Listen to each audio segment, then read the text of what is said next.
Good evening and welcome to another episode of Inside the FLX. I'm Josh Durso, and as always, we are coming to you from the FingerLakes1.com studio in downtown Seneca Falls. Nationally, policing has taken center stage over the last 2 years as forces around the country try to evolve into a new era. Substance abuse, dissolution, shrinking budgets, and public perception, though, are just a few of the things challenging law enforcement locally.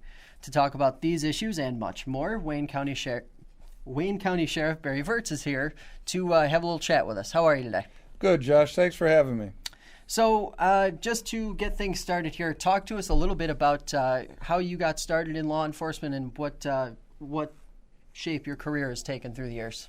Well, I actually got interested in law enforcement when I was probably about 8 years old. My dad was a judge in the town of Rose, held court in our house, in our foyer. And as a young boy, with the troopers and the deputies coming to the house all the time, it got my interest. And then my uncle worked at the sheriff's office. He actually retired as a lieutenant and ran the jail. And when I was a teenager and went to college at Erie Community North, got my degree, and got very lucky to be hired at the sheriff's office by Sheriff Bjork on my birthday in 1977. So it's been a dream come true for me. So obviously you are the sheriff up in Wayne County. Talk to us about what some of the challenges are that you guys are sort of facing on a day in, day out basis. Well, for, the deputies and the corrections officers, obviously it's, public safety is our main focus. For the corrections officers inside the jail, a lot of mental illness seen in the jail, a lot of drug issues where people are arrested. 90% of our inmates have substance abuse issues, whether it's alcohol, heroin, cocaine, or marijuana. On the police side, our deputies constantly worried about officer safety, domestic violence, drugs on the outside, our drugs investigation. Heroin is a huge issue up in Wayne County and all across the region. Actually, all across the country, heroin is really taking hold. And then again, our crimes of larcenies, burglaries, and robberies are generally driven by drug-seeking people. So you touched on a few things there that we're going to break into here, but specifically the drug problem, the heroin epidemic, it's accelerated over the last several years. You've been in law enforcement for a long time. Talk to us about what it's been like from your perspective, really watching it go from, say, what it was 20 or 30 years ago to what it is present day. Well, we're a very mobile society. Mm-hmm. Back when I was a kid, Rochester, Syracuse was pretty much the end of the world for everybody. And now we're just really so mobile, and with our mobile technology, our smartphones, we can be connected to anyone. And also, opiates, with the iStop, the prescription medication from doctors, people getting hooked on that. Really, middle-aged people that, started out with opiate prescriptions that were all legal, getting hooked on it. And then with iStop, they couldn't doctor shop anymore. Mm-hmm. Then they went to the street level heroin. You can snort it, you can shoot it up, or you can smoke it. So that is one of the questions I think a lot of people wonder about is they think of drugs, and I think they might just sort of lean towards assuming it's mostly younger people or kids. It's not. What is It's not, and it's not people the scurve of the earth or anything like that. It's middle class people. Heroin is pretty much, back in the 70s when I was a teenager, a kid or getting started in law enforcement, mm-hmm. It was always the picture of, the junkie in the city, sitting out with the needle. That's not it. It's middle class Americans that are getting caught up in this opiate epidemic that we have. So, in your estimation, where do you think the drugs are coming from, just in general? Do you think, is there a specific place, or is it just sort of they're coming from everywhere and it's... Well, for us, most of the traffic's coming out of Rochester and New York City. Mm-hmm. That makes its way from New York City, obviously from foreign countries, from Mexico, finds its way up into, central New York, and then it's distributed. Most of the people that we arrest, even though we arrest them for sales, they're mm-hmm. basically user-sellers. They're selling enough to get enough for them to use to take care of that habit. And with heroin, the first high is the best high. Mm-hmm. They're always chasing that, but there's so many peripheral things that are bad about heroin. Not just the drug, but the people that you're hanging around with, the neighborhoods you're going to, the diseases, HIV and AIDS that you can get from it, hepatitis. There's a lot of things that are involved with that drug. So you touched on another thing there a couple minutes ago, officer safety. What kind of measures do you guys have to take to kind of combat the risk that is with the more drugs being out on the street? There is a risk of, if somebody gets into a scuffle with someone, they could potentially contract something somewhere along the way. Are there any extra safety measures that you guys have to take? Both for our corrections officers and for the deputy sheriffs, we have classes on bloodborne pathogens, how to deal with things and that aspect. But, again, officer safety, always making sure that you got, your gloves on, your rubber gloves, latex gloves on when you're searching someone. I'm always very worried, especially with the deputies sticking their hands in somebody's pocket, getting pricked by a needle. Yeah. Our corrections officers in the admission, our booking room admission when they search people. So we train to take precautions, to do pat downs. Ask the inmate or ask the suspect, do you have anything you want to declare? Clear your pockets. Then we do the pat down and the search. But, that's my biggest worry is bloodborne pathogens and also pricks from, hypodermic needles. Yeah. So what... as far as reaching kids, how do you go? What is your methodology for letting the kids? Stu Painstra last week was on the show, and he talked a lot about building relationships with young people. Are there any particular things that you guys do to sort of instill that confidence between the two different parties there? One of the biggest projects I've taken on in my tenure as sheriff, and even through my entire career, is community outreach. You got to be out in the communities. They have to know that you are there to be spoken to reach out to give them advice. We have a juvenile officer, Billy Benedict, that's very active in our schools. I have a full-time school resource officer in the North Rose Wolcott Central School District, and we're doing a pilot project right now with Pelmac School District, where I have an officer, Terry Pickett, works there one day a week. So we're doing a pilot project there. But again, it's just having a relationship with the community, having a relationship with families and the kids, making yourself approachable, making yourself available so somebody is comfortable to talk to you. Yep. Because a lot of times there's a lot of shame and there's a lot of stigma that goes with this, and sometimes they're afraid to reach out. So you just need to be very approachable, all law enforcement. And that's one of the things it seems as though most individuals in law enforcement feel very confidently about the whole resource officer program.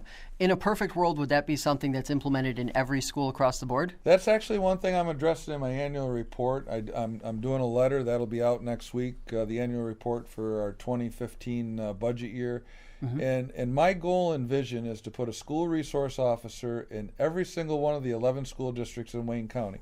It doesn't have to be a deputy sheriff. It could be someone from the police departments, but we need to have law enforcement presence in all our schools. The reason is, in Wayne County, about 15,000 children and staff members go to these 11 schools. 15,000. We have a population of about 93,000. These kids are our most vulnerable population, and these sites need to be safe and secure. What are some of I would guess the next question would be, what are some of the common issues you see with kids outside of just the outlying trust? Are there certain crimes, certain issues you see with them, or issues at home? What is sort of happening? There's a lot of social issues. Kids, a lot of anxiety out there. Conflict resolution. We have several programs at the sheriff's office, a whole menu that I send out to the school superintendents every year. Bullying, social media training for children. Back when I was a kid, if you had a picture and you showed a bunch of buddies a picture, the picture went back in your pocket. They only had an image of it. Now a kid, they put something out in social media, that digital image is out there forever, and it can be very damaging to them, as life goes on. So again, just, to be very cognitive and aware of what you do today in this digital mobile world will affect you for the rest of your life.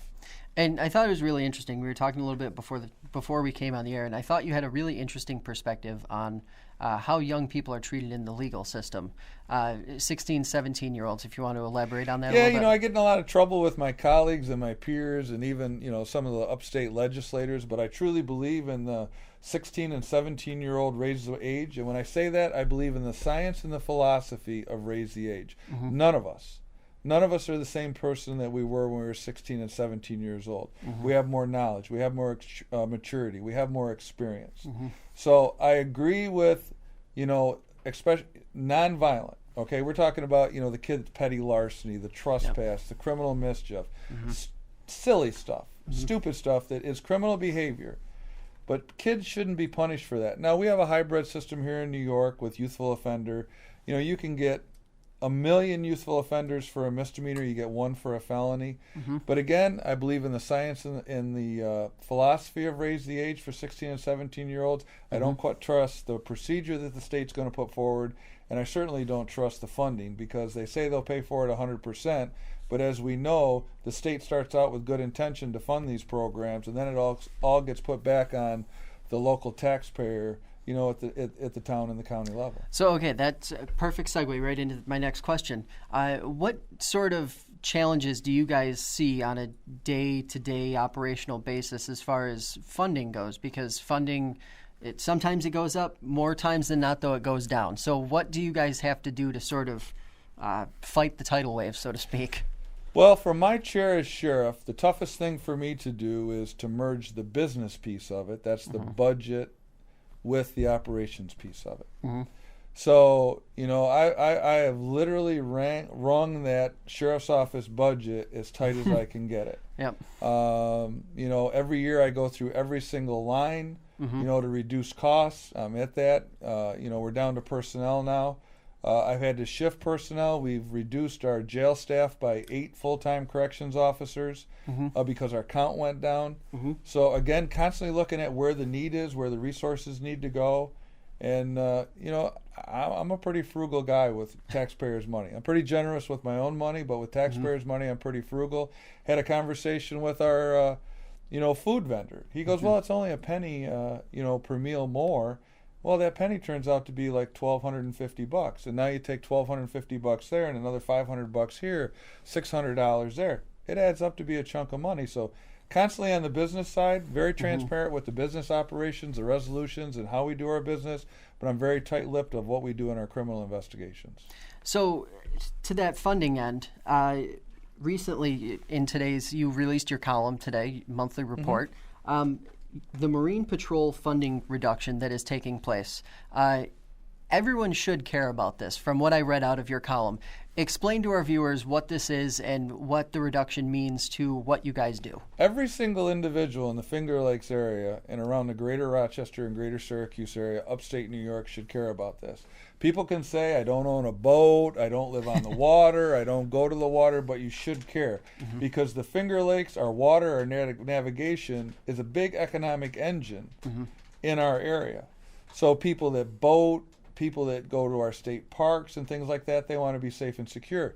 In 2010, my first year as sheriff, I get a letter in about April that the funding for the Marine Patrol that we were supposed to get back at a 75% reimbursement was going to be cut to 50%. That was about a $26,000 loss in revenue that I was planning on for the 2010 year. And then about 3 weeks later, I get another letter to say, oh, by the way, the reduction in reimbursement is going to be 50% from here on going forward. Well, that was a $52,000 stopgap that I had to make up for. So we had to make some adjustments in the budget. But again, our waterways, our fishermen, the people that enjoy the waterways and stuff like that, it is very, very important. Sheriff's offices are generally the ones. I think 41 sheriff's offices out of the 57 in New York State provide a Marine Patrol service. That funding needs to go back to 75% because the state has abandoned that type of law enforcement to provide that type of patrol and safety to our citizens. That's been put on the back of sheriff's offices. We need to be reimbursed for that funding at 75%. So, all right, so another issue that you guys deal with every single day is DWI. How are the efforts going in Wayne County to reduce DWI? Well, I got appointed the Stop DWI coordinator back in 2013. We have a wonderful relationship with the Finger Lakes Council on Alcoholism. We actually brought them in and have a contract with them that they help us with our community outreach and public education. We have victims impact panels where if somebody gets arrested for DWI, they have to go to a victims impact panel. We have 4 of those a year. That's where we bring victims in that have been affected by DWI. The ones we use in Wayne County, both of them lost children. That really sparked my first victims impact panel that I went to in 2013 before I became the coordinator. I sat there and I was so moved, so impressed that I said, this is a training that I need to put out to law enforcement and to the deputies. Because at an accident scene, we see the crumpled up metal, we see the people that are hurt, the fatalities, they're put into the ambulance, away they go, we're there smelling the radiator and the oil on the road. But we get done with the accident, we're done with it. And we move on.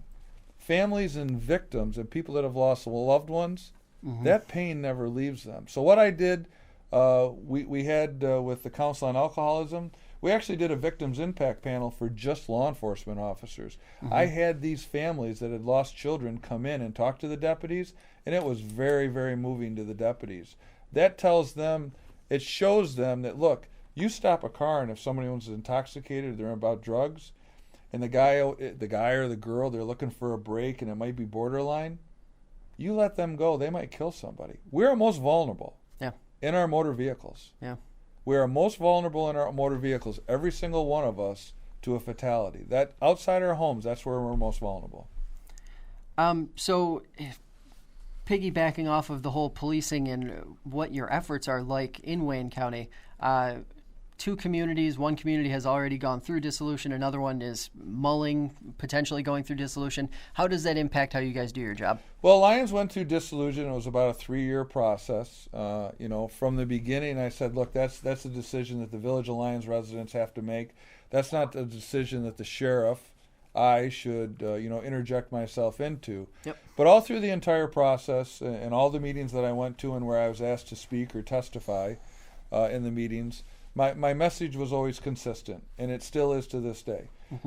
The Village of Lyons, if they dissolved, the town had the opportunity to make a town police department. If the town of Lyons decided to make a town police department, the sheriff's office would work with that town police department seamlessly, just like we did the village police department.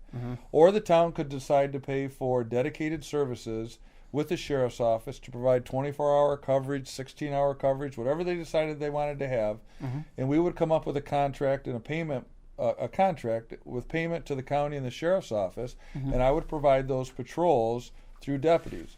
Under that process, I would be obligated to hire the Lyons police officers that lost their jobs. Or if the town decided to do nothing, between the state police and the sheriff's office, we'd have to decide how we're going to make up for this stopgap, because the calls are going to still start coming in. The town decided that they didn't want to fund a police department. I ended up putting on 8 more deputies. The Board of Supervisors approved that. Now, here's the thing that I want to clarify. Those 8 deputies aren't just for the town of Lyons or the dissolved portion of Lyons, because the state police barracks actually sits in what was the Village of Lyons. The state police could get the majority of those calls in the Village of Lyons, but with the state police present in that community, that would leave voids on the perimeter of the county and other places in the county, and my worry was response time. Not only response time for victims, but response times for officer safety matters where officers needed backups, whether it was deputies, village or town patrolmen, or the state police. So that was my concern. I put the pencil to the paper, we crunched a bunch of numbers, and realized that I would need 8 more people. So talk to us a little bit about, this is a bigger, more national issue, but the public perception of police officers. Stu Painstra had some really great insights last week. Give us your take on what the whole perception gap or issue is when it comes to police officers. Well, I get most of my news off my Twitter account. That's where I try to stay convenient or connected with the news of what's going on. But when I watch the news, it's not like most people that watch the news. When I watch the news, it's like, okay, sheriff's office, we can handle that. Yep, we're ready for that. Yep, we've got a plan for that. Yep, the emergency response team could handle that. Yep, the Marine Patrol could handle that. Deputies could handle that situation. Whoa, never saw that one coming. Got to do some training on that. So I watch the news as an educational thing to say what we're prepared for and what we aren't prepared for. And again, when Ferguson went down, I studied that, read everything I could read about it, read every news clip on it. That's when I became body cameras. Yeah. We need to get body cameras. So I put a plan together with the help of Senator Nozzolio. I got a legislative grant to pay for some of it. I had the money to pay for the cameras. Mm-hmm. What I didn't realize was the $35,000 or $40,000 to pay for the cameras was easy. How are you going to store it? How are you going to maintain it? Yep. Who's going to look at all those files? When it gets foiled, who's going to put the fuzzy picture on the person's face that shouldn't be released? That turned in from a $35,000 to $40,000 project to like a $130,000 to $200,000 project. Yeah. So I decided to back away from that until we could get some technology, or till it kind of gets, a little more easy to do, because we have a take-home car program in Wayne County. Yep. We did some test runs to hardwire, do the data transmission was about 45 minutes to an hour. Or if we did it mobily, it was like way over an hour. Yeah. Plus the cost of the data. Yep. So I parked that project until that gets down, but it's all about community outreach. You can't sit in your office. I can't sit in my office.